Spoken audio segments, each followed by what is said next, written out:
March ತಿಂಗಳು ಆರಂಭವಾದ ನಂತರದಿಂದಲೇ ಕರ್ನಾಟಕದ ಹಲವೆಡೆಯಲ್ಲಿ ಬಿಸಿಲಿನ ತಾಪಮಾನ ಕ್ರಮೇಣ ಹೆಚ್ಚುತ್ತಿದ್ದು ಜನಜೀವನದ ಮೇಲೆ ಅದರ ಪರಿಣಾಮ ಬೀರುತ್ತಿದೆ. ಭಾರತೀಯ ಹವಾಮಾನ ಇಲಾಖೆ ನೀಡಿರುವ ಇತ್ತೀಚಿನ ಮುನ್ಸೂಚನೆಯ ಪ್ರಕಾರ ರಾಜ್ಯದ ಅನೇಕ ಜಿಲ್ಲೆಗಳಲ್ಲಿ ಮುಂದಿನ ಕೆಲವು ದಿನಗಳಲ್ಲಿ ತಾಪಮಾನವು ಸಾಮಾನ್ಯಕ್ಕಿಂತ 2 ರಿಂದ 3 ಡಿಗ್ರಿ ಸೆಲ್ಸಿಯಸ್ ಹೆಚ್ಚಾಗುವ ಸಾಧ್ಯತೆ ಇದೆ ಎಂದು ಕಂಡುಬಂದಿದೆ. ಇದರಿಂದಾಗಿ ಜನರು ತೀವ್ರ ಬಿಸಿಲಿನ ನಡುವೆ ಕಷ್ಟ ಅನುಭವಿಸುವ ಸಾಧ್ಯತೆ ಕೂಡ ಹೆಚ್ಚಾಗಿದೆ. ರಾಜಧಾನಿ ಬೆಂಗಳೂರಿನಲ್ಲಿ ಮುಂದಿನ ದಿನಗಳಲ್ಲೂ ಕೂಡ ಒಣ ಹವಾಮಾನ ಮುಂದುವರಿಯುವ ಸಾಧ್ಯತೆ ಇದೆ. ಇಲ್ಲಿ ಗರಿಷ್ಠ ತಾಪಮಾನವು ಸುಮಾರು 34 ಡಿಗ್ರಿ ಸೆಲ್ಸಿಯಸ್ ಮತ್ತು ಕನಿಷ್ಠ ತಾಪಮಾನವು ಸುಮಾರು 21 ಡಿಗ್ರಿ ಸೆಲ್ಸಿಯಸ್ ದಾಖಲಾಗಬಹುದು ಎಂದು ಹವಾಮಾನ ಇಲಾಖೆ ತಿಳಿಸಿದೆ.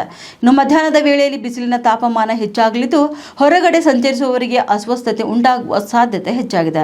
ಇನ್ನು ಉತ್ತರ ಕರ್ನಾಟಕ ಭಾಗಗಳಲ್ಲಿಯೂ ಕೂಡ ಬಿಸಿಲಿನ ತೀವ್ರತೆ ಇನ್ನಷ್ಟು ಹೆಚ್ಚಾಗುವ ಸಾಧ್ಯತೆ ಕಂಡುಬಂದಿದೆ. ಕಲಬುರಗಿ, ರಾಯಚೂರು ಹಾಗೂ ಬಳ್ಳಾರಿ ಜಿಲ್ಲೆಗಳಲ್ಲಿ ಗರಿಷ್ಠ ತಾಪಮಾನವು 38 ರಿಂದ 40 ಡಿಗ್ರಿ ಸೆಲ್ಸಿಯಸ್ ವರೆಗೆ ಏರಿಕೆಯಾಗುವ ಸಾಧ್ಯತೆ ಇರುವುದರಿಂದ ಹೀಟ್ ವೇವ್ ಪರಿಸ್ಥಿತಿ ಉಂಟಾಗಬಹುದು ಎಂದು ಹವಾಮಾನ ಇಲಾಖೆ ಎಚ್ಚರಿಕೆ ನೀಡಿದೆ.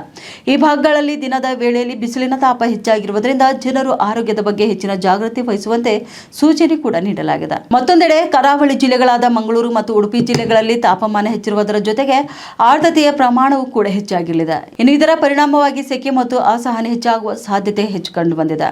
ಸಮುದ್ರ ತೀರ ಪ್ರದೇಶಗಳಲ್ಲಿ ಗಾಳಿಯ ತೇವಾಂಶ ಹೆಚ್ಚಿರುವುದರಿಂದ ಬಿಸಿಲಿನ ತಾಪಮಾನ ಇನ್ನಷ್ಟು ಕಾಡುವ ಸಾಧ್ಯತೆ ಇದೆ ಎಂದು ಹವಾಮಾನ ತಜ್ಞರು ಹೇಳಿದ್ದಾರೆ.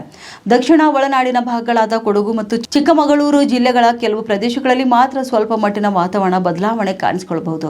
ಈ ಭಾಗಗಳಲ್ಲಿ ಸಂಜೆ ಅಥವಾ ರಾತ್ರಿ ವೇಳೆಯಲ್ಲಿ ಲಘು ಮಳೆಯಾಗುವ ಸಾಧ್ಯತೆ ಇದೆ ಎಂದು ಹವಾಮಾನ ಇಲಾಖೆ ತಿಳಿಸಿದೆ.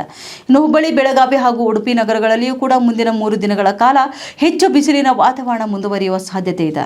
ಮಾರ್ಚ್ 12 ರಿಂದ ಮಾರ್ಚ್ 14ರವರೆಗೆ ಈ ಭಾಗಗಳಲ್ಲಿ ಗರಿಷ್ಠ ತಾಪಮಾನ ಕ್ರಮೇಣ ಏರಿಕೆಯಾಗುವ ನಿರೀಕ್ಷೆ ಕಂಡುಬಂದಿದೆ.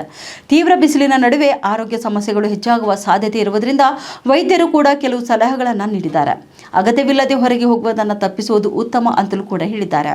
ಇದರ ಜೊತೆಗೆ ದಿನವಿಡೀ ಹೆಚ್ಚು ನೀರು ಕುಡಿಯುವುದು, ಹಣ್ಣುಗಳು ಹಾಗೂ ನೀರಿನ ಅಂಶ ಹೆಚ್ಚಿರುವ ಆಹಾರ ಪದಾರ್ಥಗಳನ್ನು ಸೇವನೆ ಮಾಡುವುದು ದೇಹವನ್ನು ಹೈಡ್ರೇಟ್ ಆಗಿ ಇರಿಸಲು ಸಹಕಾರಿ ಎಂದು ವೈದ್ಯರು ಸಲಹೆ ನೀಡಿದ್ದಾರೆ.